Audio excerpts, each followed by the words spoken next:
I don't want to miss the chance to just at least put this bucket idea on the table, because it's not unrelated. Like, how do we talk about what we're doing? And so we invested a good deal of time yesterday talking about, we sort of got at it from the perspective of what should the website look like, but that question is really just the other side of the same coin. Like, what is our archive? Why are we doing it? What's in it? And then, how can the website reflect that? But in having all that discourse, one of the ways we settled on a sort of concrete conversation was, what are the how do we now understand the themes that are beginning to surface? What can we call the buckets where we would deposit stories as a way of organizing all these disparate things that we're learning about ourselves and our time back then, both from ourselves and from the community people that we're talking to.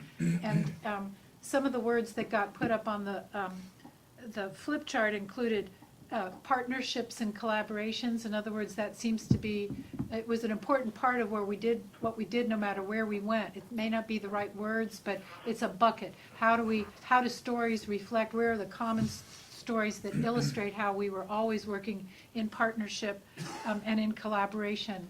Another word that surfaced was empowerment. So how did we exercise that? What was the role of empowerment? We all agreed that we didn't just go after service delivery. We were always about empowering the people to whom we were delivering services, and that's another common theme. Could it be a bucket that we make sure that any stories that show that are findable?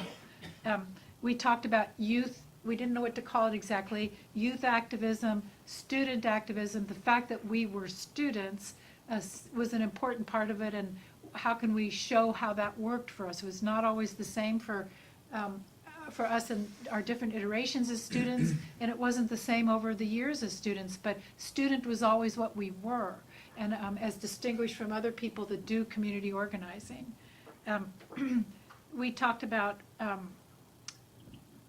service learning, like maybe another way of saying that is, how do we, don't our stories help tell a story in the aggregate about how those experiences were impactful on us as individuals, how we learned about what service was, how we carried those learnings in to the rest of our lives.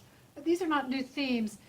We were just struggling to try to find a way to, as any good archivist would, and we discovered that when we looked at, box 7, folder 109, a key to making the archive work is to coming up with a structure that makes sense, that holds it, so that it's findable again. I think we have to both live with a certain amount of chaos as we gather the stories, and we don't know because we can barely remember, and the stitches that hold it all together will surface over time, but we have to be able to find it again once they're all together. So